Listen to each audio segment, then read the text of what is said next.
আওয়ামী লীগ সরকারের আমলে দায়ের করা রাজনৈতিক হয়রানিমূলক আরও ১,২০২টি মামলা প্রত্যাহারের অনুমোদন দিয়েছে সরকার।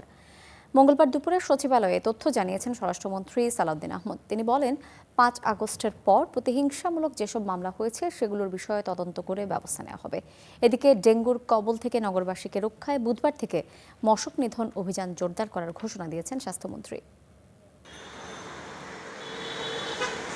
সচিবালয়ে ৬ সিটি কর্পোরেশনের নবনিযুক্ত প্রশাসকদের সঙ্গে বৈঠকের পর সাংবাদিকদের মুখোমুখি হন স্বরাষ্ট্রমন্ত্রী সালাউদ্দিন আহমদ। এ সময় ব্রিফিংয়ে তিনি বলেন, আওয়ামী লীগের শাসনামলে রাজনৈতিকভাবে প্রতিহিংসামূলক যেসব মামলা হয়েছে সেগুলোর তদন্ত করে ব্যবস্থা নেবে সরকার। নতুন করে ঘোষণা দেন আরও ১,২০২টি মামলা প্রত্যাহারের।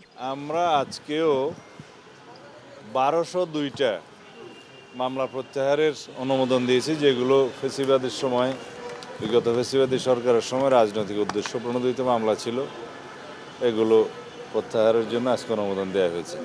এর আগে আমি এখানে আসার পরে ১,০০৬টা মনে হয় অনুমোদন দিয়েছিলাম। এদিকে সচিবালয়ে ডেঙ্গুর বিস্তার রোধে করণীয় নির্ধারণে বিভিন্ন মন্ত্রণালয় এবং সিটি কর্পোরেশনের সংশ্লিষ্ট কর্মকর্তাদের নিয়ে সমন্বয় সভা করেছে স্বাস্থ্য মন্ত্রণালয়। স্বাস্থ্যমন্ত্রী বলেন, বুধবার থেকে রাজধানী জুড়ে জোরদার করা হবে মশক নিধন কার্যক্রম। ডেঙ্গুর প্রভাবটা এমনভাবে হয়, এটা শুধু আমরা উইথ অল অফিসেস যদি আমরা একত্রে ইউনাইটেড হয়ে শুরু করি, will not be able to become successful. যাতে মশার বিস্তার না ঘটে আমরা দেখব, মানুষকে আমরা সচেতন করার চেষ্টা করব। কালকে থেকে ইনশাল্লাহ আমরা এগুলি শুরু করবো আর কি।